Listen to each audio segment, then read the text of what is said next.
সমস্ত ব্যক্তি নাজাত পেয়ে যাবে যারা আল্লাহর সাথে শিরিক করে নেই।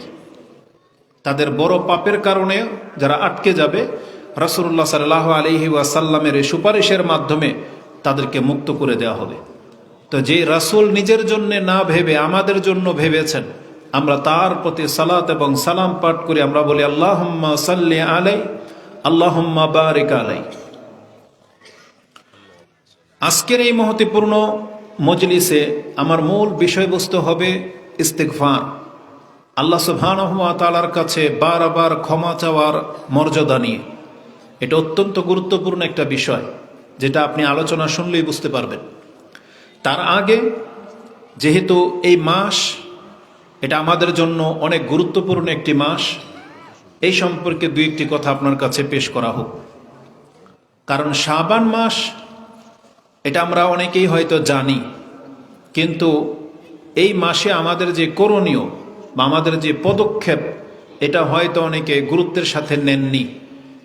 আমাদের রাসূল সাল্লাল্লাহু আলাইহি ওয়াসাল্লাম তিনি এই মাসটাকে এত বেশি গুরুত্ব দিয়েছেন যে আয়েশা রাদিয়াল্লাহু তাআলা আনহা, উম্মে সালামা, আবু হুরায়রা, ওসামা, প্রত্যেক সাহাবী থেকে এই মর্মে বর্ণিত হাদিস রয়েছে যে কতটা গুরুত্বপূর্ণ এই শাবান মাস।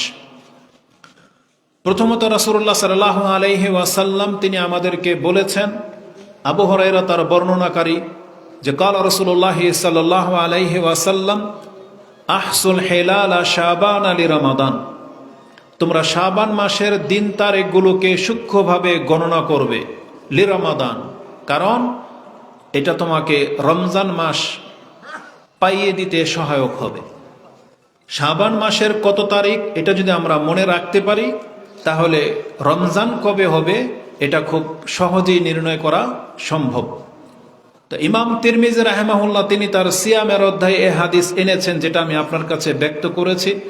আপনি এটা ইমাম তিরমিজিতে সিয়ামের অধ্যায় 6 নম্বর অধ্যায়ের 687 নম্বর হাদিসে পেয়ে যাবেন, 687। রাসূল বলেছেন আহসুল হিলাল শাবান আলি রমাদান, যে তোমরা রমজান মাসের উদ্দেশ্য এই শাবান মাসের তারিখটাকে খুব সূক্ষ্মভাবে গণনা রাখবে। এই কথাটি আল্লাহ সুবহানাহু ওয়া তাআলা রাসূলুল্লাহ সাল্লাল্লাহু আলাইহি ওয়াসাল্লামের মাধ্যমে আমাদেরকে জানিয়েছেন। আর এই আদেশটি রাসূল সাল্লাল্লাহু আলাইহি ওয়াসাল্লামের পক্ষ থেকে সবার জন্য ছিল। কিন্তু আমাদের সমাজ বহু হাদিসকেই নিজের জীবন থেকে দূরে ঠেলে দিয়েছে, মানে হাদিসের সাথে, কোরআনের সাথে তাদের ব্যক্তিদের সম্পর্ককে অনেক দূরের করে ফেলেছে। তারা মনে করে যে এই হাদিসগুলো হচ্ছে হুজুরদের জন্য, মসজিদের ইমামের কাজ, কিন্তু মূলত এটা মসজিদের ইমামের কাজ ছিল না, এটা প্রত্যেকটা মুসলিমের কাজ। চাঁদ দেখা, চাঁদ দেখে দোয়া পড়া, কোন মাস চলতেছে, এই মাসের সাথে আমাদের কি সম্পর্ক, আজকে কি বার, এগুলোর সাথে শুধু হুজুরদের সম্পর্ক নাই, এগুলোর সাথে প্রত্যেকটা মুসলিমের সম্পর্ক হওয়া উচিত ছিল। কিন্তু যদি আপনাদেরকে জিজ্ঞেস করি আজকে কোন মাস, কত তারিখ, আমি নিশ্চিত যেটা আপনি অধিকাংশ মানুষ এটা বলতে পারবেন না। তা আমরা আপনাদেরকে লজ্জা দিতে চাই না, যেহেতু হুজুরদের দায়িত্ব ছিল, তো হুজুর হিসেবে এটা আমাদেরই দায়িত্ব।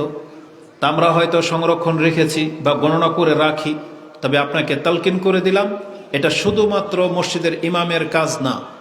যেহেতু এর সাথে ইবাদতের সম্পর্ক রয়েছে, এই জন্য যে নিজেকে মুসলিম মনে করেন, তাহলে আপনার জন্য এই সময়গুলোকে গণনা করা, কোন মাস যাচ্ছে, কোন মাস আসতেছে, আজকে কি বার, কালকে কি বার, এই দিনগুলো আমাদেরকে গণনা করে রাখাটা জরুরি ছিল। কেন, একটু পরেই বুঝতে পারবেন। তো রাসূলুল্লাহ সাল্লাল্লাহু আলাইহি ওয়াসাল্লাম বলেছেন যে তোমরা শাবান মাসের দিন তারিখগুলোকে গণনা করো।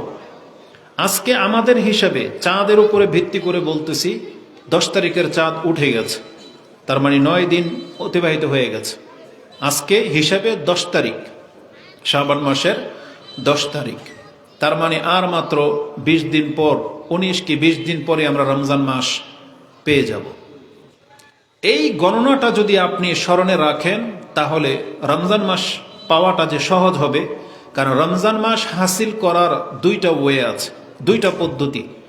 এক, ইমাম বুখারী রাহিমাহুল্লাহ তিনি তার কিতাবে সিয়ামের অধ্যায়ে হাদিস এনেছেন, যেটা আপনি 1909 নম্বরে পেয়ে যাবেন। ওটাও আবু হুরায়রা রাদিয়াল্লাহু তাআলা আনহু বর্ণনা করেছেন।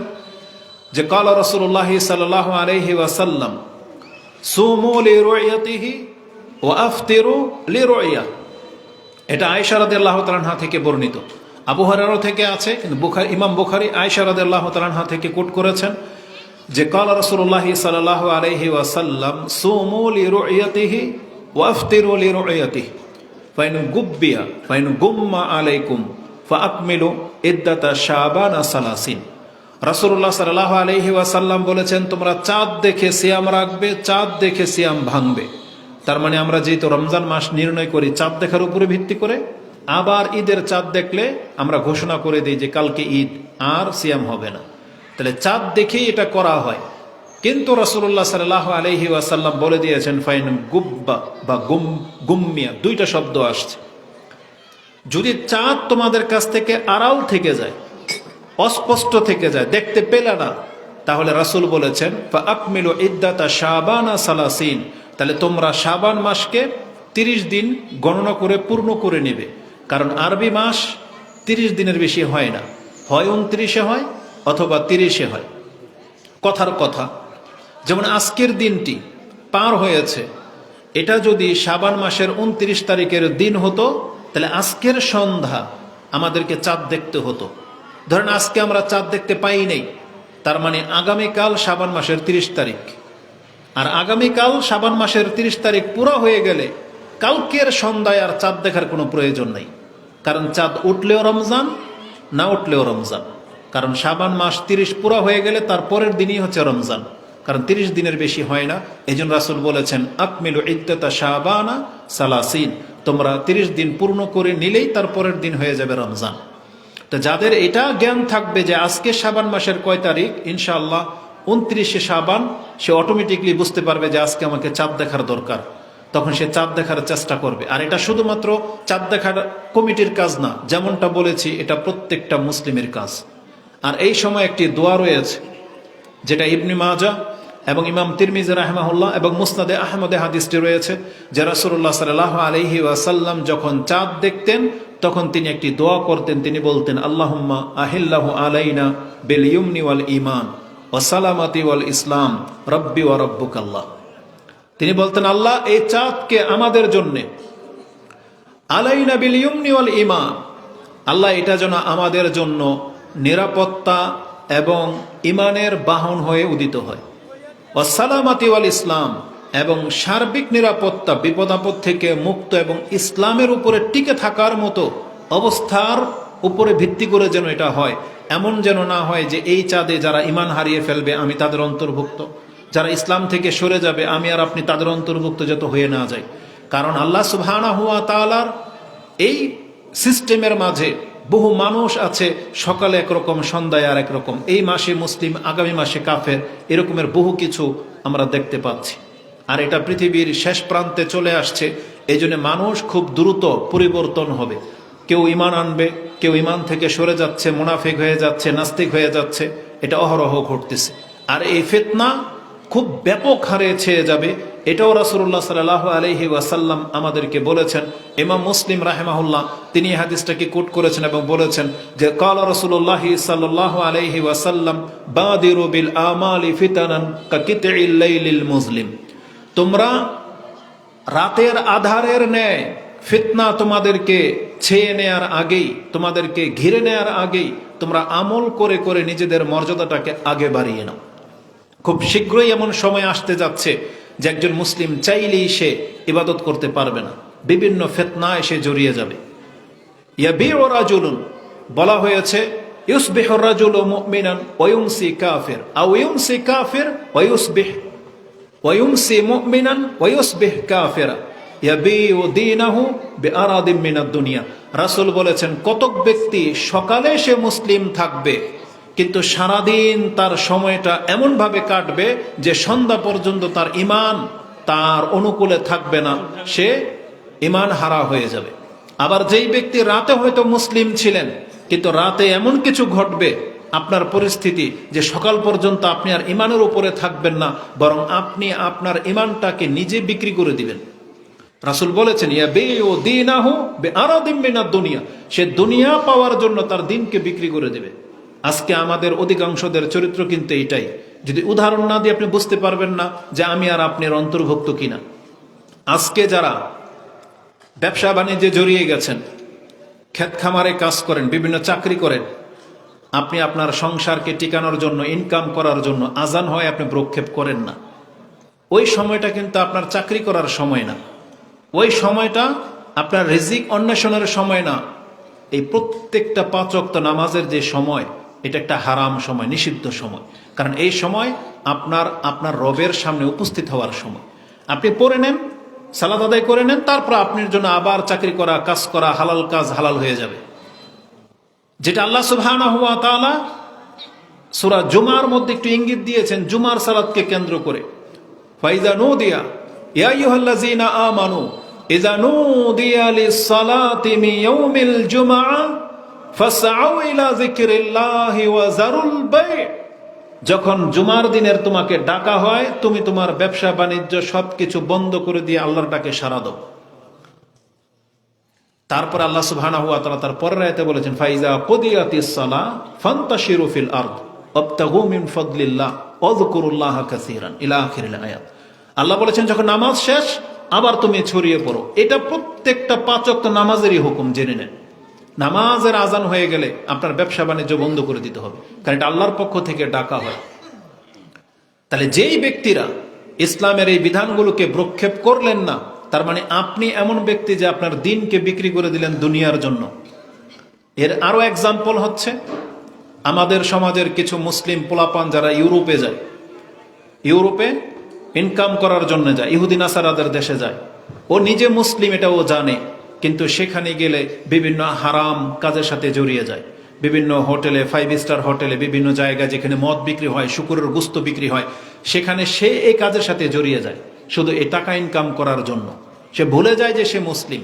সেখানে গিয়ে দাড়ি ফেলে দেয়, সেখানে গিয়ে তার নাম পরিবর্তন করে ফেলে, ইনশাআল্লাহ মাশাআল্লাহ মুখে কিছুই বলে না, তাদের মতো ভাষা ভাষে, তাদের মতো চুল, তাদের মতো সবকিছু হয়ে যায়। তার মানে যেই ব্যক্তি দুনিয়ার জন্য দিনকে বিক্রি করে দিল। এই রকমের বহু উদাহরণ দেওয়া যাবে যে রাসূলুল্লাহ সাল্লাল্লাহু আলাইহি ওয়াসাল্লাম বলেছেন যে প্রত্যেকটা মুসলিম এরকমের কঠিন পরিস্থিতির উপর দিয়ে যাবে, তাদের মধ্যে অধিকাংশ মানুষ তারা দিনকে বিক্রি করে দিবে দুনিয়ার জন্য। আজকে আমাদের দেশে যেগুলো চলতেছে, যদি এটা আমি জানি অনেকে পছন্দ করবেন না এই বিষয়ে বক্তব্য করলে, রাষ্ট্রীয় যে রাজনীতির যে টার্ম, এগুলো অনেকে বক্তব্য করা পছন্দ করেন না। তবে জেনে নেন এই রাজনীতির সাথে যারা জড়িয়েছে, বিশেষ করে গণতন্ত্র, সেকুলারিজম, তারা প্রত্যেকে এই হাদিসের আন্ডারে পড়বে যে তারা তার দিনকে বিক্রি করে দিয়েছে দুনিয়ার জন্য, এই গদির জন্য, ক্ষমতার জন্য। মুসলিমকে হত্যা করে, মুসলিমকে পিটায়, ষড়যন্ত্র করে, অথচ এটা শুধুমাত্র দুনিয়াকে টিকায় রাখার জন্য। এটা এই আয়াতের মধ্যে পড়বে। এই হাদিসের মধ্যে ওই প্রত্যেকটা ব্যক্তি শামিল যে তার দিনকে উপেক্ষা করে, অথচ আল্লাহ সুবহানাহু ওয়া তাআলা কত কঠিনভাবে নিষেধ করেছে যে কোনো মুসলিমের গায়ে যেন কেউ আঘাত না করে। সেটা আপনারা জানেন যে রাসূল বলেছেন সিবাবুল মুসলিমে ফুসুকুন ওয়া কিতালুহু কুফর। একজন মুসলিমকে যদি কেউ গালি দেয় সেটাই হচ্ছে বড় পাপ, কাবিরা গুনাহ। আর মুসলিমের গায়ে আঘাত করলে কুফর বলেছেন রাসূলুল্লাহ সাল্লাল্লাহু আলাইহি ওয়াসাল্লাম। রাসূলুল্লাহ সাল্লাল্লাহু আলাইহি ওয়াসাল্লাম বিদায় হজের ভাষণে বলেছিলেন, আলা তোমরা সাবধান হয়ে যাও, লা তারজিউ বাদি দুল্লালান আও কুফারান ইয়াদরিবু বাদাকুম রিকাবা বাদ। আমি তোমাদেরকে ইসলামের উপরে রেখে গেলাম, খবরদার সাবধান হয়ে যাও, আমার পরে তোমরা আবার গুমরাহির পথ ধরে নিও না, আবার কুফুরির পথ ধরে নিও না। কিভাবে? একজন মুসলিম আরেকজনের মুসলিমে গর্দানে আঘাত করে। তার মানে একজনকে হত্যা করে দিয়ে তুমি কাফের হয়ে যেও না, এই ভাষা ব্যবহার করা হয়েছে। কিন্তু আজকের প্রেক্ষাপট দেখেন, নেট খুললেই দেখা যায় অমুক জায়গা সংক্রান্ত ব্যাপারে অমুককে মেরে দিয়েছে, গার্মেন্টসের মাল বের করতে গিয়ে ওখানে গিয়ে মারা পড়ে গেছে। এই রাজনৈতিক কন্দলে গিয়ে কত মানুষ মারা পড়তেছে, ছিনতাইয়ের কারণে অনেককে মেরে দিচ্ছে। ওই দিন নেটের মধ্যে দেখলাম পারিবারিক ঝগড়া, নিজের চাচা ভাতিজিকে বল্লম দিয়ে পার দিয়ে টেনে নিচ্ছে। মানে কত যে ঘটনাগুলো ঘটতেছে, অথচ আমরা কিন্তু মুসলিম। আজকে ইসলামের এই শিক্ষা আমাদেরকে এই ধরনের নোংরামি থেকে, এই বর্বরতা থেকে কিন্তু মুক্ত করতে পারতেছে না। কারণ কি? কারণ আমরা ধর্মীয় শিক্ষাটাকে আসলে গ্রহণ করতেছি না, আমরা কোরআন হাদিসটাকে অতটা মূল্যায়ন করতেছি না। কিন্তু এটা কিন্তু চরম পাপ। অত্যন্ত মন্দ। এটা কিয়ামতের একটা আলামত, যে রাসূল বলেছেন কিয়ামতের পূর্বে হত্যা বেড়ে যাবে। কিয়ামতের পূর্বে যেই ঘটনাগুলো ঘটবে এগুলো প্রকাশ্য দেখা যাচ্ছে, একবার স্পষ্ট দেখা যাচ্ছে, এটা আরো বাড়বে। ইমাম বুখারী রাহিমাহুল্লাহ তিনি তার ফিতনার অধ্যায় 92 নম্বর অধ্যায় একটা হাদিস এনেছেন, যেটা আপনি 7061 নম্বরে পেয়ে যাবেন, 7061। তাতে আবু হুরায়রা রাদিয়াল্লাহু তাআলা আনহু বর্ণনা করেছেন যে কালা রাসূলুল্লাহ সাল্লাল্লাহু আলাইহি ওয়াসাল্লাম ইয়াতাকারাবুজ জামান ওয়া ইয়ানকুসুল আমাল ওয়া ইউলকা শুহা ওয়া তাজহারুল ফিতান ওয়া ইউকসিরুল হারাজ। কিলা ইয়া রাসূলুল্লাহ মাল হারাজ? কালা আল কতল আল কতল। রাসূলুল্লাহ সাল্লাল্লাহু আলাইহি ওয়াসাল্লাম বলেছেন কিয়ামত যত ঘনিয়ে আসবে তোমরা দেখতে পাবে যে সময় সংকীর্ণ হয়ে যাচ্ছে। এই সকাল হলো এই সন্ধ্যা হয়ে যাচ্ছে, সারাদিন খুব দ্রুত কিভাবে পার হয়ে গেছে আপনি বলতেই পারবেন না যে আজকে জুমার দিন নামাজ পড়ে আসলাম, আজকে শনিবারও পার হয়ে চলে গেল। সময়ের আপনার কোনো বরকত পাবেন না। রাসূল বলেছেন ইয়াতাকারাবুজ জামান। আর ওয়ায়ানকুসুল আমাল, আমল কমে যাবে।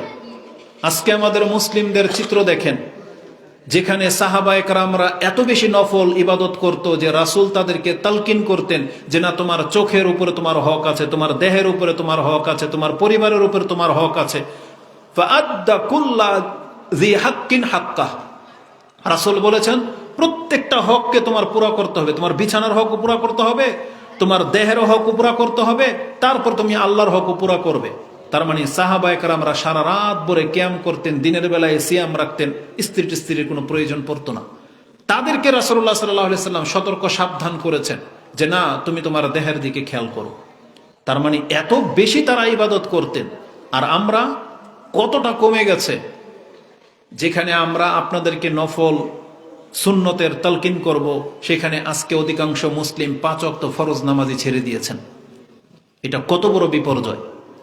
যেই সালাত, এটা আমাদের ঈমান, যে সালাত ছেড়ে দিলে রাসূলুল্লাহ সাল্লাল্লাহু আলাইহি ওয়াসাল্লাম কুফরি শব্দ ব্যবহার করেছেন।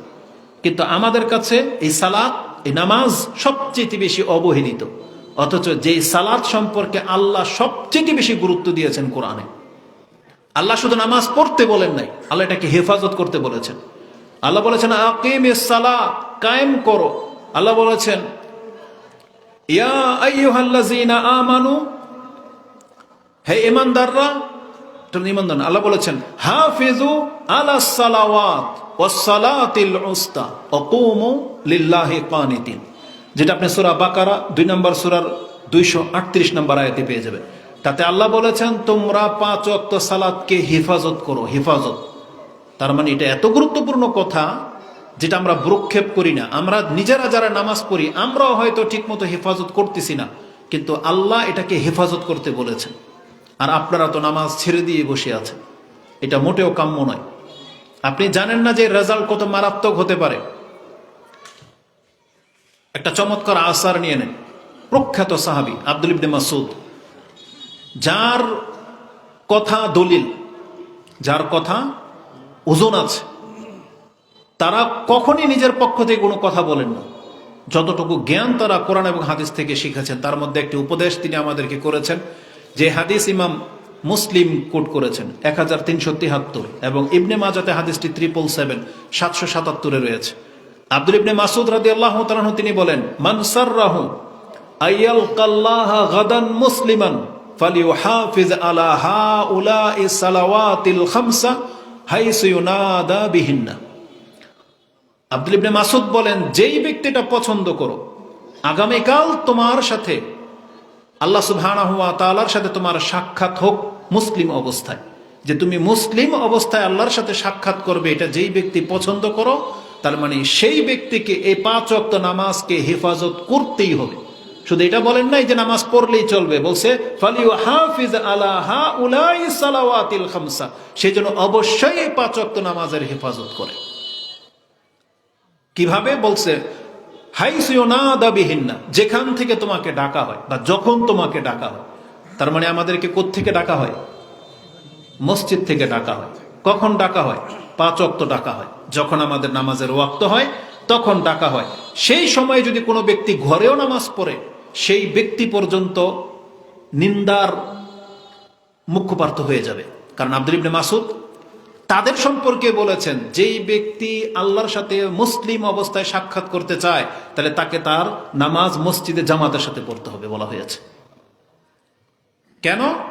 কারণ তিনি বলেছেন ফাইন্নাহুন্না মিন সুনানিল হুদা ওয়া ইন্নাল্লাহা শারাআ লিনাবিয়িকুম সাল্লাল্লাহু আলাইহি ওয়াসাল্লাম সুনানাল হুদা। এটা রাসূলের আদর্শ ছিল যে তিনি 5 ওয়াক্ত সালাত মসজিদে পড়তেন। শুধু নামাজ পড়তেন না, রাসূলুল্লাহ সাল্লাল্লাহু আলাইহি ওয়াসাল্লাম নামাজের হেফাজত করতেন। তিনি ওয়াক্ত মোতাবেক প্রথম ওয়াক্ত হলেই তিনি সালাত আদায় করে নিতেন।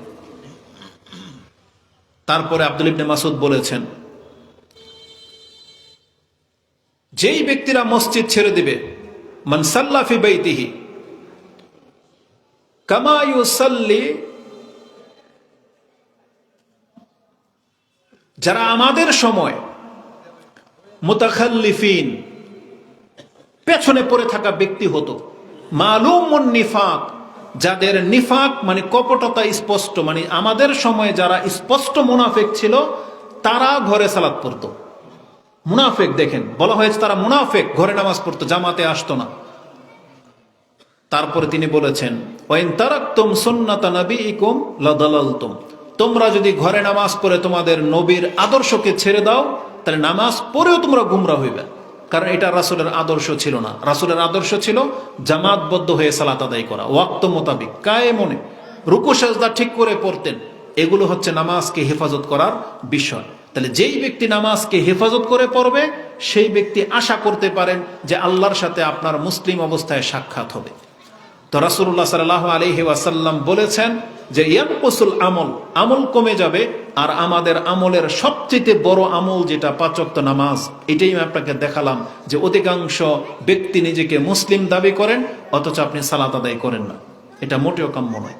আমাদেরকে অবশ্যই আমাদের ফরজ ইবাদতের দিকে ফিরে আসতে হবে। যে ইবাদত না করলে আপনি মুক্তিই পাবেন না। সুন্নাহ নফল এগুলো আপনার মানকে বাড়াবে, এগুলো আপনার মর্যাদা উঁচু করবে, এগুলো আপনার পাপকে মাফ করাবে, কিন্তু জান্নাতের দরজা আপনার ফরজ ইবাদতবিহীন খুলবে না। জান্নাতের যতগুলো দরজা তা প্রত্যেকটা ফরজ ইবাদতের সাথে যুক্ত। একটা দরজা হচ্ছে বাবুস সালাহ, একটা হচ্ছে বাবুল জিহাদ, একটা হচ্ছে বাবুর রাইয়ান, একটা হচ্ছে বাবুল জাকাত বা বাবুস সাদাকা, মূলত এটা জাকাতের দরজা। এইভাবে আল্লাহ সুবহানাহু ওয়া তাআলা, একটা হচ্ছে বাবুল ওয়ালিদাইন, পিতামাতার দরজা। তার মানে পিতামাতাকে খেদমত করা এটা কি নফল কাজ? কি কাজ? ফরজ কাজ। তার মানে যতগুলো জান্নাতের দরজা আছে প্রত্যেকটা কোনো না কোনো ফরজ কাজের সাথে রিলেটেড, যুক্ত।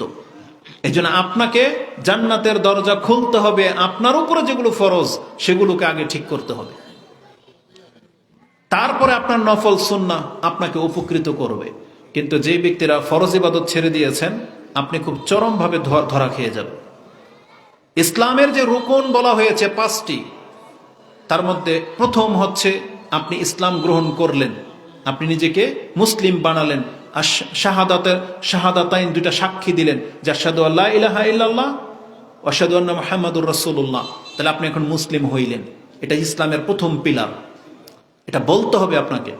দ্বিতীয়টাই হচ্ছে 5 ওয়াক্ত সালাত, তারপরে যাকাত, তারপরে রমজান মাসের সিয়াম, আর সম্ভব হলে জীবনে একবার হজ। প্রত্যেকটা আমলের সাথে রিলেটেড, আর প্রত্যেকটা এক একটা জান্নাতের দরজা আপনি জেনে নেন। এগুলো বিহীন আপনার জান্নাতের দরজা খুলতেই পারবেন না। এজন্য আমল লাগবে। কিন্তু আজকে কিয়ামত যত ঘনিয়ে আসবে, রাসূল বলেছেন ইয়ানকুসুল আমল, আমল কমে যাবে। আজকে দেখেন অধিকাংশ মসজিদগুলো ফাঁকা থাকে, ফজর নামাজে তো আপনাদেরকে পাওয়াই যাবে না। যেই জায়গায় ইবাদতের কথা আসে সেখানে মুসলিমরা মজা পায় না, তারা শুধু খেলতামশা ক্রিয়া কৌতুকের সাথে জড়িয়ে থাকতে চায়। এটা মোটেও কাম্য নয়।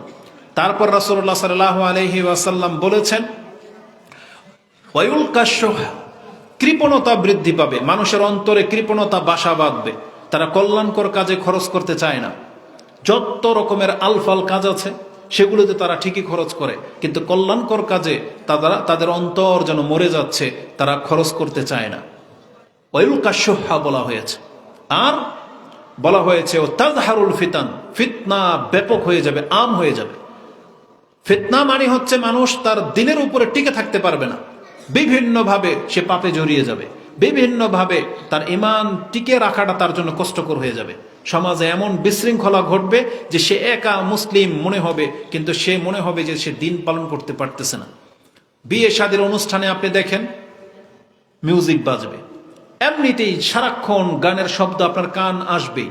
আপনি রাস্তা দিয়ে হাঁটেন, সিগারেটের ধোঁয়া আপনার নাকে যাবে, নোংরা জিনিসের গন্ধ আপনি পাবেনই।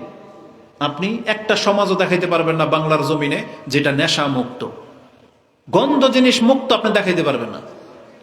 সব সমাজের চিত্র এটা। অথচ আমরা মুসলিম 90% কি তারও বেশি মুসলিমের দেশ এই বাংলাদেশ, কিন্তু ইসলাম কায়েম হচ্ছে না। কেন? কারণ আমাদের প্রত্যেকের মধ্যে, আমাদের চরিত্রের মধ্যে সমস্যা আছে, প্রত্যেকের মধ্যে আমাদের ঘাটতি আছে। আমাদের ইমানেও দুর্বল, আমল তো ওই যে বললাম যে আমল আমাদের কাছ থেকে বিদায় নিচ্ছে, গায়েব হয়ে যাচ্ছে। যেখানে সবচেয়ে বড় আমল, আমি আবারও বলি, 5 ওয়াক্ত সালাত, এটাই যখন আপনি ছেড়ে দিয়েছেন, আপনার কাছ থেকে আর কোনো কিছু আশা করা যায় না। এই জন্য আজকের এই সংক্ষিপ্ত বক্তব্যের মাধ্যমে আমি আপনাদেরকে শুধু এটা তালকিন করতে চাই, আপনার নামাজকে ঠিক করেন। এই 5 ওয়াক্ত নামাজ ঠিক থাকলে তারপরে অন্য ইবাদতের কথা আপনাকে জিজ্ঞাসা করা হবে। নাহলে কিয়ামতের মাঠে যার নামাজ নাই তার আগ বাড়িয়ে আল্লাহ দ্বিতীয়টা জিজ্ঞেস করবে না যে ঠিক আছে একটা না হয় করো নাই, তোমার আরেকটার খবর বলো। প্রশ্নই ওঠে না, প্রশ্নই ওঠে না। স্টেপ বাই স্টেপ সেখানে প্রথম ইমানের পরীক্ষা করা হবে, ইমানের পরপরই আমলেরই ব্যাপার যখন আসবে তখনই আপনাকে নামাজের কথা জিজ্ঞাসা করা হবে। আর এটা আপনারা জানেন যে প্রত্যেক ব্যক্তির, ইমানদারদের সর্বপ্রথম তার আমলের মধ্যে নামাজের হিসাব নেওয়া হবে। হাদিসটা পড়েই দিই আপনাকে। ইমাম তিরমিজি রাহিমাহুল্লাহ তিনি হাদিসটাকে কোট করেছেন, 413 নম্বরে পেয়ে যাবেন। নাসাইতে হাদিসটি আপনি 464, 65, 66 এবং 66, 465 এবং 66তে পেয়ে যাবেন।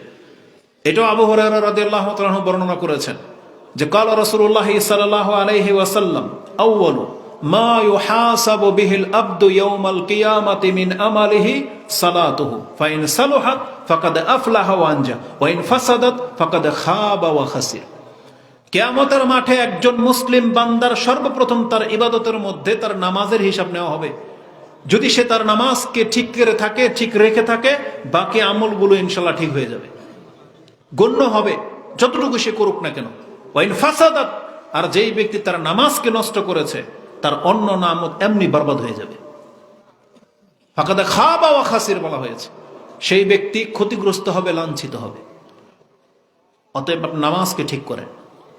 তারপরে যে রমজান মাস আসতে যাচ্ছে, এটা এই জন্যই বলতেছি, রমজান মাসের জন্য আপনাকে 5 ওয়াক্ত নামাজি হওয়াটা অত্যন্ত জরুরি। নাহলে এই সিয়াম আপনার কোনো উপকার করতে পারবে না। আপনি যাকাত দেন, কোনো উপকার হবে না। হজ করবেন, হাজি টাইটেল লাগাবেন, কোনো কাজ হবে না যদি আপনার নামাজি আপনি না হতে পারেন। কিয়ামতের মাঠে ফয়সালা যখন হবে, কিছু মানুষ জাহান্নামে যাবে। জাহান্নামীরা যখন তাদেরকে আত্মীয় স্বজনকে জিজ্ঞেস করবেন যে তোমরা জাহান্নামে কেন, অনেকগুলো কারণ থাকবে, তার মধ্যে প্রথম যে কারণটা সেটা তারা ব্যক্ত করবে, তারা বলবে আমরা নামাজি ছিলাম না। কি বলবে? নামাজি ছিলাম না। আমি এই জন্য বলছি নামাজি হন, হাজি না হয়ে আগে নামাজি হন, সায়েম ব্যক্তি না হয়ে আগে নামাজি হন, তাইলে আপনার কাজ হবে। কারণ আপনাকে কিয়ামতের মাঠে যখন জাহান্নামে যেতে হবে, আপনি প্রথমে এটাই বলবেন যে আমি নামাজি ছিলাম না, যেটা আল্লাহ সুবহানাহু ওয়া তাআলা কোরআনে উল্লেখ করেছেন, যেটা আপনি সম্ভবত সূরা মুদ্দাসসির 74 নম্বর সূরার 40-এর পরে গেলে পেয়ে যাবেন। আল্লাহ সুবহানাহু ওয়া তাআলা জানিয়েছেন যে কেন জাহান্নামে যাবে, কিছু মানুষের কাহিনী তোমরা শোনো। জান্নাতীরা জিজ্ঞেস করবে, একই সমাজের মানুষ, চিনে তো সবাইকেই, যদি কোনো কারণে কোনো মুসলিম জাহান্নামে যাবে জিজ্ঞেস করে মা সালাকাকুম ফি সাকার, তুমি এই প্রজ্বলিত আগুনের জাহান্নামে কেন আসলা? তার প্রথম জবাব কালু লাম নাকু মিনাল মুসাল্লিন, আমি নামাজীদের অন্তর্ভুক্ত ছিলাম না। প্রথম কথা, লাম নাকু মিনাল মুসাল্লিন ওয়া লাম নাকু নুতিমুল মিসকিন ওয়া কুননা নাখুদু মাআল খাইদিন, আমরা তো খেলতাম শাকারীদের সাথে, ঠাট্টাকারীদের সাথে ঠাট্টায় লিপ্ত ছিলাম। আজকে যারা 5 ওয়াক্ত নামাজ পড়ে তাদেরকে নিয়ে যারা ওই যে তথাকথিত ব্যক্তিরা, যারা খুব বেশি পাওয়ারফুল, পয়সাওয়ালা, গণ্যমান্য ব্যক্তি, তারা ঠাট্টা মস্কারি করে, নামাজের কথা বললে পোলাপানগুলো ব্যঙ্গ করে, খেলতামশায় লিপ্ত, সারাদিন ক্রিকেট খেলা, ফুটবল খেলা, এই জুয়া সেই জুয়া, ফ্রি ফায়ার, পাবজি, মোবাইল নিয়ে সারাক্ষণ পড়ে থাকে। আজান হয়ে যাচ্ছে, কোনো প্রক্ষেপ করে না, দাঁড়ায় দাঁড়ায় ক্যারাম বোর্ড খেলে, লুডো খেলে, ওই কি আর দাবা খেলে, আরে এগুলো এত নোংরা নিকৃষ্ট খেলা, রাসূল বলেছেন যেই ব্যক্তি দাবা আর ক্যারাম বোর্ড খেলে এগুলো, সেজন্য শুকরের গোস্তের মধ্যে হাত ডুবাইল।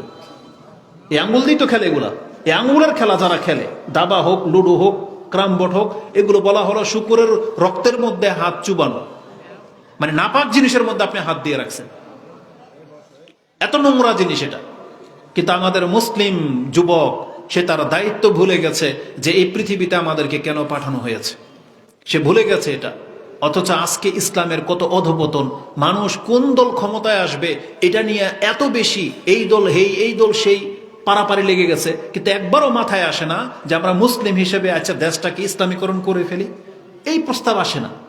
যুবকরা এটা প্ল্যানিং করে না, এটা বলে না যে আমরা এটাকে ইসলামীকরণ করে ফেলি, এটা করে না। আপনি জেনে নেন যতক্ষণ পর্যন্ত আপনার বিচারের মধ্যে ইসলাম না আসবে আপনি ততদিন পর্যন্ত লাঞ্ছিত থেকে উঠতে পারবেন না। জেনে নেন যেই দলে ক্ষমতায় আসুক আপনি লাঞ্ছিত হবেনি, কারণ সব এপিটার ওপিট, সবই এক ক্যাটাগরি। কিন্তু একমাত্র যারা চায় যে আল্লাহর বিধান কায়েম হোক তারাই কেবল হক পথে আছে, তারা পারুক আর না পারুক। কিন্তু আপনাকে সেই ইসলামিক থিওরি নিয়ে বাঁচতে হবে অ্যাজ এ মুসলিম হিসেবে। অবশ্যই আপনাদেরকে ওই দিকেই ধাবিত হতে হবে যেটা মুহাম্মদুর রাসূলুল্লাহ সাল্লাল্লাহু আলাইহি ওয়াসাল্লাম মদিনায় করে দেখিয়েছিলেন। কিন্তু এই সমস্ত নোংরা গণতন্ত্রের সাথে মিশে গেলে এটা কোনোদিনই হবে না, ওটা আমাদের দাওয়াত না। কিন্তু আপনাকে কোরআন হাদিস শিখে ইসলাম পালন করে সেটা প্রমাণ করে দেখাইতে হবে যে আমরা এই নোংরা রাজনীতির সাথে নাই। এটা আপনাকে প্রমাণ করতে হবে যে মুসলিম এই সমস্ত গণতন্ত্রে বিশ্বাসী না, মুসলিমের থিওরি আলাদা। মুসলিমরা এককভাবে নির্বাচিত বিশ্বাসী যে আমাদের এলাকার অমুক হবে, ওই আলেম হবে আমাদের কাউন্সিলর, আমাদের নেতা, বাস হয়ে যাবে। এর বিপরীত কেউ দাঁড়াবে এই ক্ষমতা যেন না থাকে, এটা হইতে হবে থিওরি। কিন্তু আমাদের সমাজের পোলাপান শুধুমাত্র খেলতামশা আর ওই যে বাইক নিয়ে গার্লফ্রেন্ডকে নিয়ে দাবড়িয়ে বেড়াবে, এটাকে সে তার প্রকৃত লাইফ হিসেবে বেছে নিয়েছেন। এটা মোটেও কাম্য নয়। এই জীবন না, এই সংক্ষিপ্ত জীবন, কিয়ামত খুব শীঘ্রই খুব নিকটে চলে আসছে, যেটা আপনি হয়তো রিয়ালাইজ করতে পারতেছেন না। আপনাকে পুরো পৃথিবীর চিত্র দেখে বুঝতে হবে যে আমাদের হায়াত কিন্তু বেশি বাকি নাই। এমনিতে আমাদের হায়াত কম। রাসূল বলেছেন আমার উম্মতি বাইনা সিত্তিনা ইলা সাবিন ওয়া আকাল্লু মা ইয়াজুজু আন যালিক। রাসূল বলেছেন আমার উম্মতের বয়স এমনিতেই 60 থেকে 70, এটাকে ক্রস করতে পারবে খুব অল্প কিছু মানুষ। আপনি কয়জন পাচ্ছেন 80 বছরের উপরে বয়স? কয়জন পাচ্ছেন? তাদের সংখ্যা নাই বললেই চলে। অধিকাংশ মানুষ এই 60 থেকে 70 বছরের মধ্যে মরে যাবেন। তাহলে যাদের বয়স 60 ক্রস করে ফেলেছেন, আপনি এবার গণেন তো দেখে আপনি কয়দিন বাঁচবেন। ধরে নিলাম আপনার 10 বছর বাঁচবেন, তাহলে এখনো কি আল্লাহর কাছে তওবা করে ফিরে আসার সময় হয় নাই? এখনো আমাদের ওই মুরব্বীদেরকে কিছুদেরকে দেখেছি এই মাহফিল থেকে ফিরে যায়, যাওয়ার পথে একটা বিড়ি ধরায় তারপর বাসায় যায়। এটা মোটেও কাম্য নয়। দেখেন যুবকদের রক্ত গরম, যুবকরা পাপ করে সেটার একটা রিজন আছে। যদিও তারা অপরাধ করতেছে কিন্তু এই পাপের একটা রিজন আছে। তারা নাবালক, বোঝে না, এখন পর্যন্ত ওইটা ফিল করতে পারে নাই। কিন্তু একজন 60 বছরের ব্যক্তি যদি দাড়ি রেখে টুপি পরে আবার যদি এই যে সিগারেট, বিড়ি, জর্দা এগুলোর সাথে জড়ান, তারপরে এশার নামাজ পড়ে গিয়ে চায়ের দোকানে বসবেন, আবার বসে বসে হিন্দি সিরিয়ালও দেখবেন, আবার গল্পও শুনবেন, এটা মুরব্বী আপনাদের দ্বারা মানায় না। এটা এখন এই বয়সটা না। এই বয়সটা আপনাকে এখন আল্লাহ সুবহানাহু ওয়া তাআলার কাছে বেশি বেশি ইস্তেগফার করার বয়স। এখন আপনি আরো পারলে 2 রাকাত সালাত বেশি পড়বেন, এটার বয়স। কারণ কি জানেন, আমাদের মতন বয়স থাকতে বা আরো অল্প বয়স থাকতে আপনি আমি বহু পাপ করেছি, সব আপনার মনে আছে, সব আপনার মনে আছে। কিন্তু এই বয়সে আপনাকে কিন্তু আল্লাহ তখন মেরে দেয় নাই। কেউ ডাকাত ছিলেন, কেউ দস্যু ছিলেন, কেউ জেনা করেছেন, কেউ হত্যাও করেছেন, কেউ চুরিও করেছেন, কিন্তু ওই সময়টা আপনার মৃত্যু আসে নাই। আল্লাহ আপনাকে কিন্তু এই বয়সে পদার্পণ করার কারণে দেখেন আপনার সব পাপ থেমে গেছে, কোনো পাপই আপনি এখন করেন না। তাহলে আপনার এই বয়সটা হচ্ছে কল্যাণকর বয়স। এটা হচ্ছে আল্লাহ সুবহানাহু ওয়া তাআলার পছন্দনীয় জীবন। রাসূলুল্লাহ সাল্লাল্লাহু আলাইহি ওয়াসাল্লাম থেকে ইমাম তিরমিজি একটা হাদিস কোট করেছেন যে আল্লাহ যার কল্যাণ চায় তাকে দিয়ে আল্লাহ কাজ করিয়ে নেয়। ইস্তামিলুহু ক্বালা ইয়া রাসূলুল্লাহ কাইফা ইস্তামিলুহু ইয়া রাসূলুল্লাহ, কিভাবে আল্লাহ কর্ম করিয়ে নেয়? তখন রাসূলুল্লাহ সাল্লাল্লাহু আলাইহি সাল্লাম বলেছেন আল্লাহ যার কল্যাণ চায় তার শেষ বয়সে মরার আগে তাকে দিয়ে ভালো কাজ করিয়ে নেন। তার মানে আমাদের মুরব্বী যারা আছেন অবশ্যই যুবক বয়সে হয়তো পাপ করে ফেলেছেন, কিন্তু মরেন নেই আপনি। কিন্তু এই বৃদ্ধ বয়সে আলহামদুলিল্লাহ আপনি দাঁড়িয়ে রেখেছেন, নেশা ছেড়ে দিয়েছেন, টুপি পরেন, 5 ওয়াক্ত নামাজও আপনাকে দেখা যায়। তাহলে বাকি যে ত্রুটিগুলো আছে এটা থামিয়ে দিলেই আপনার এই বয়সটা হচ্ছে উত্তম বয়স। কারণ ইসলামের নীতি হলো, আল্লাহ কোনো ব্যক্তির যেই সময় তার মৃত্যু ঘটবে সেই সময় যদি সে ভালো থাকে, তার অতীতের কোনো পাপ আল্লাহ জিজ্ঞেসই করবেন না। এটা হচ্ছে নীতি। যদিও বলা হয়েছে কোরআনে যে পাপ আর নেকি ওজন করা হবে, এটা আপন জায়গায় হবে, কিন্তু রেজাল্ট হবে যেই দিন আপনি মরে গেছেন সেই দিন আপনি কি ছিলেন। সেই দিন আপনি নামাজি ছিলেন, সেই দিন আপনি হারামখোর ছিলেন, সেই দিন আপনি তাওহীদবাদী ছিলেন না মুশরিক ছিলেন, ওইটার উপরে বিচার করা হবে। কারণ ইমাম মুসলিম সে হাদিস কোট করেছেন যে কালা রাসূলুল্লাহ সাল্লাল্লাহু আলাইহি ওয়াসাল্লাম ইউবআসু কুল্লু আবদিন আলা মা মাতা আলাই, একজন ব্যক্তিকে কিয়ামতের মাঠে ওই অবস্থায় উঠানো হবে যেই অবস্থায় তার মৃত্যু হয়েছে। তার মানে আপনি মৃত্যুর আগের দিন হয়তো কাফের ছিলেন, কোনো হিন্দু কোনো খ্রিস্টান ধরেন, জীবদ্দশায় যুবক বয়সে সে হিন্দু কাফের ছিল কিন্তু ইসলাম গ্রহণ করে নিল। ওই দিন যদি মরে যায়, ইসলাম গ্রহণ করে নেওয়ার পরে যদি মরে যায়, বলেন তার হুকুম কি? সে 60 বছর হিন্দু ছিল, তাই বলে কি আল্লাহ তাকে জাহান্নামে জ্বালাবে? নাকি যেই দিন ইসলাম গ্রহণ করে মরে গেছে এটাই তার নাজাতের জন্য যথেষ্ট? এটাই তার নাজাতের জন্য যথেষ্ট। এটাই হচ্ছে ইসলাম। তাহলে একটা কাফের যদি আজকে ইসলাম গ্রহণ করার কারণে তাকে যদি আল্লাহ মানে জান্নাত দিয়ে দেয়, তাহলে আপনি এটা সুসংবাদ গ্রহণ করেন, আপনি আর আমি ভুল পথে ছিলাম। কিন্তু যেই দিন আমাদের মৃত্যু হয়েছে সেটা মৃত্যুটা যদি নামাজের পরে হয়, সেই মৃত্যুটা যদি হালাল খাওয়ার পরে হয়, সেই মৃত্যুটা যদি আল্লাহর তাসবিহ পাঠ করা অবস্থায় হয়, এটাই হচ্ছে আপনার পরিচয়। কিয়ামতের মাঠে আপনাকে এইভাবে উঠানো হবে, ফেরেশতা বলবে এই বান্দার আত্মা গ্রহণ করা হয়েছে, সে মুসলিম ছিল, পরকালে বিশ্বাসী ছিল, তাকে আমি তাসবিহ অবস্থায় পেয়েছি। এটাই হবে তার বিচার।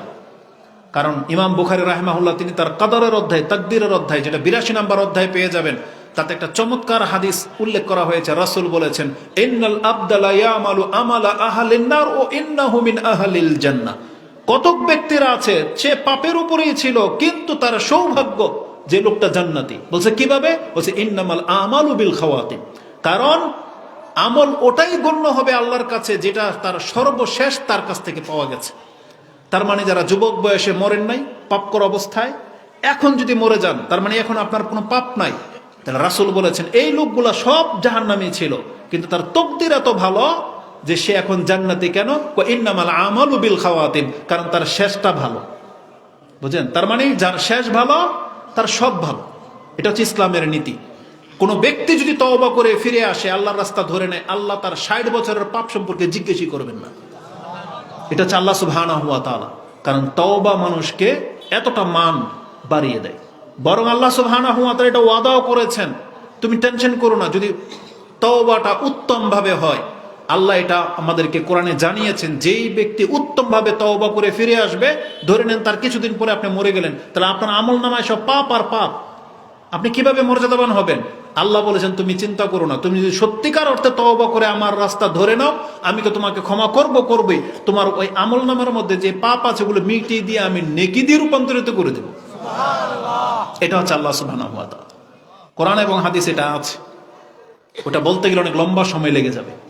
তবে আমরা যেটা দেখাতে চাচ্ছি যে রাসূল বলেছেন যে আমল কমে যাবে, ফিতনা ব্যাপক হয়ে যাবে। যে ফিতনা কি? মানুষ সকালে মুসলিম, বিকালবেলায় কি হয়ে যাবে, সে তার দুনিয়ার জন্য লোভে পড়ে সে তার দিনকে বিক্রি করে দেবে। আমরা তো মাঝে মাঝে শুনতে পাই যে মানুষ টাকার কারণে, টাকার লোভে ইসলাম গ্রহণ ছেড়ে দিয়ে সে খ্রিস্টান হয়ে যাচ্ছে। আপনি ওইটা না হলে বুঝেন, কিন্তু নিজেকে দিয়ে আপনি উদাহরণ নিতে পারবেন। খ্রিস্টান হয়ে যাওয়াটাই শুধু দিনকে বিক্রি করে দেওয়া না, বরং আপনার দিনকে ছেড়ে দেওয়া, দিনের উল্টা মুখে চলা, এটাও দিনকে বিক্রি করে দেওয়া। আপনি দুনিয়ার জন্য দিনকে ছেড়ে দিলেন, এটাই উল্টামুখী হওয়া। ইমাম বুখারী রাহিমাহুল্লাহ তিনি তার ফিতনার প্রথম হাদিস যেটা আনছেন, যেটা হচ্ছে আপনার 7048, মেবি 7048, ভুল হবে না হয়তো, 7048, 7048, যেটা ফিতনার প্রথম হাদিস, 92 নম্বর অধ্যায়। তিনি বলেছেন, ইবনে আবি মুলাইকা রাদিয়াল্লাহু তাআলা আনহু থেকে রাহিমাহুল্লাহ থেকে বর্ণনা করা হয়েছে যে উম্মে সালামা তিনি বলেন যে কালা রাসূলুল্লাহ সাল্লাল্লাহু আলাইহি ওয়াসাল্লাম আনা আনতাজিরু আলাল হাউদ, আমি আমার হাউজে কাউসারের উপরে অপেক্ষমান থাকবো। মাই ইউরিদা আলাইয়া, যে আমার সামনে দিয়ে যাবে আমি তাকে নিজের হাতে হাউজে কাউসারের পানি পান করাবো। রাসূল বলেছেন ফায়ুখাযু বিনাসি মিন দুনি, কিন্তু কিছু মানুষকে আমার কাছ থেকে আটকে দেওয়া হবে। তখন আমি বলবো উম্মতি, এটা আমার উম্মত, তাকে ছাড়া হোক। যেমন এই যে আমরা এখানে আসছি, এখানে ব্রেকেট দেওয়া, এখন এখানে যদি ভলান্টিয়ার থাকতো কেউ এখানে আসতে পারতো না। এখন যেমন আমরা কি বলতেছি, ছেড়ে দেন, এটা আমাদের লোক বলি না অনেক সময়। রাসূল বলবেন উম্মতি, আমার লোক, ছেড়ে দেওয়া হোক, আমার উম্মা। তখন রাসূলকে বলা হবে লা তাদরি, আপনি জানেন না, মাশাওয়ালা কাহকারা, যাকে আপনি আপনার উম্মত বলে দাবি করতেছেন, এই ব্যক্তি তো আপনার রেখে যাওয়া পথে ছিল না, আপনি মরে যাওয়ার পরে সে উল্টা পথে হেঁটেছে। বুঝেন? মাশাওয়ালা কাহকারা, কাহকারা মানে বোঝেন এমন না যে আমরা ধীর গতিতে চলতেছি, রাসূল তো কোথায় চলে গেছে, সাহাবায়ে কেরামরা কত দূরে চলে গেছে, আমরা যাচ্ছি আস্তে আস্তে, তাও নাজাত পেতেন। কিন্তু বলা হয়েছে মাশাওয়ালা কাহকারা, আপনাকে যেতে বলছে এই রাস্তায়, আপনি গেছেন এই রাস্তায় উল্টার, বরং থেমে গেছেন, থেমে আস্তে আস্তে পেছন দিকে সরে গেছে। এটা কেমন দৃশ্য জানেন? আপনি দেখবেন অনেক সময় যে পোলাপানকে আপনি মাদ্রাসায় আনতে চান, ওখানে দেখছেন মাদ্রাসায় যায়নি, ও রাস্তায়, ওকে ডাকছেন আয় এখন চল মাদ্রাসা নিয়ে দিয়ে আসবেন। আপনি একটু অন্যমনস্ক হবেন, হঠাৎ করে ছায়া দেখেন ও পেছনে নাই। বুঝেন না? হয় নাই কারোর সাথে এরকম ঘটনা? যে পিচ্ছিকে আপনি বাজারে নিয়ে যাচ্ছেন অথবা মাদ্রাসায় কোন একটা কাজে ডাকছেন, ও খেলায় ব্যস্ত, কিছুক্ষণ হাঁটার পর দেখেন ও গায়েব নাই। তার মানে কি, ও আপনার রাস্তায় আসে নাই, অন্য রাস্তা ধরে নিয়েছে। ঠিক এই কথাটাই হচ্ছে কাহকারা। রাসূল বলেছেন ওয়ান্না হাযা সিরাতি মুস্তাকিমান ফাত্তাবিউ ওয়ালা তাত্তাবিউ সুবুলা ফাতাফাররাকা বিকুম আন সাবিলি। রাসূল বলেছেন এই যে আমি তোমাদেরকে একটা সঠিক রাস্তার উপরে ছেড়ে গেলাম, আসো আমার পেছনে পেছনে, তোমরা আল্লাহর পথ পেয়ে যাবে। কিন্তু আমরা অধিকাংশ মুসলিমরা রাসূলের পথ ছেড়ে দিয়ে বিভিন্ন পথ ধরে নিয়েছি। এটাই হলো মাশাওয়ালা কাহকারা। এই ধরনের ব্যক্তিদেরকে রাসূলুল্লাহ সাল্লাল্লাহু আলাইহি ওয়াসাল্লামের সামনে আসতে দেওয়া হবে না, যারা তাদের দিন থেকে মুখ ফিরিয়ে নিয়েছে।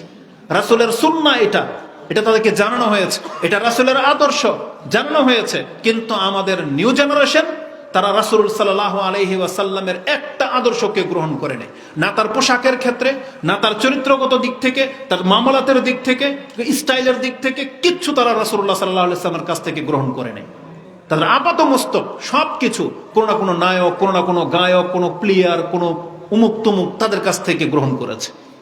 আমরা মাঝে মাঝে আপনাকে একটা উদাহরণ দিয়ে বলি, যেই দোকানে আপনি সেলুনে চুল কাটান, সেখানে কিছু পিকচার লাগানো থাকে নায়কদের, গায়কদের এবং বিভিন্ন খেলোয়াড়দের। মুসলমানদের কি হওয়া উচিত ছিল? আপনি গিয়ে বলেন যে আমার চুলটা এরকম হবে, এটা আবু বকর, ওটা আবু বকর ছিল, তাহলে ওমর, ওসমান, আলী, তাহলে কার মতো করে আপনি চুল কাটতে বলতেছেন? কে সে? হয় একটা ইহুদি, অথবা একটা খ্রিস্টান, অথবা একটা হিন্দু, আর না হয় এমন মুসলিম যে তার রবকেই চিনে না, তাই না? তার মানে তাদের ছবিগুলো তো লাগানো থাকে, তার এখান দিয়ে চুল আছে, এখান দিয়ে নাই, এখান দিয়ে ঝুলা পড়তেছে। কিন্তু আপনি মুসলিম, আপনার তখন এটা হিতাহিত জ্ঞান থাকে না যে আমি মুসলিম, আমার ইসলামের কিছু রুলস রেগুলেশন রয়েছে, যে আমার কিছু নিয়ম নীতি আছে, আমি এর বাইরে যেতে পারবো না। আপনি চুল বড় রাখেন, ইটস ওকে, কোনো সমস্যা নাই, ছোট রাখেন তাও চলবে, কিন্তু আপনি যা তা করতে পারবেন না চুলের সাথে। একরকম আপনাকে একটা ভদ্র যেটা আমাদের সমাজে, মুসলিম সমাজে ভদ্রতা বোঝায়, আপনাকে সেই জিনিসটাকে মেনটেন করে চলতে হবে। আপনি জিন্সের প্যান্ট পরেন, কোনো সমস্যা নাই, কিন্তু সেটা প্রস্রাব করতে গেলে যেন বাধা যেন হয়ে না দাঁড়ায়। এমন যেন না হয় যে প্যান্ট পরে আপনি নামাজ পড়তে পারবেন না, রুকুতে গেলে আপনার পাছা বেরিয়ে যাবে, এগুলো চলবে না। আপনি প্যান্ট পরেন, কিন্তু টাকনার উপরেও হতে হবে। ইসলামের কিছু নিয়ম নীতি আছে, কিন্তু মুসলিম ভাই আমার, আপনি এটার কোনো কদর করলেন না। আমাদের মা বোনরা ইসলাম তো একবার বুড়া আঙ্গুল দেখিয়ে দিয়েছে, ইসলামের মহিলারা বুড়া আঙ্গুল দেখিয়ে দিয়েছে যে হুজুরদের কথা মানি না, কিন্তু সেটা ভুলে গেছে যেটা হুজুরদের কথা ছিল না, এটা তার রবের কথা ছিল। ভুলে গেছে যে পর্দা করা, তাকে ঘরে থাকতে হবে, এটা হুজুরদের বিধান না, এটা কার বিধান? আল্লাহর বিধান। তাহলে তারা যখন বিরুদ্ধাচরণ করলো, এটা কোনো হুজুরের বিরুদ্ধাচরণ করলো? কার বিরুদ্ধাচরণ করলো? আল্লাহর বিরুদ্ধাচরণ করলো। কারণ পর্দার বিধানটা কোনো হুজুর রচিত করে নাই, এটা স্বয়ং রাসূলও করে নাই, এটা আল্লাহ করেছেন। কিন্তু আমাদের মুসলিম মা বোনদেরকে কেউ এভাবে বুঝায় না। তারা তাদের জীবনটাকে এমন ভাবে সস্তা করে দিয়েছে যে একটা চকলেট, একটা ললিপপ, একটা আইসক্রিমের কাছে গলে যায় একটা পুরুষের কাছে। এইটার জন্য সে এত দামি করে তাকে সৃষ্টি করা হয়েছে।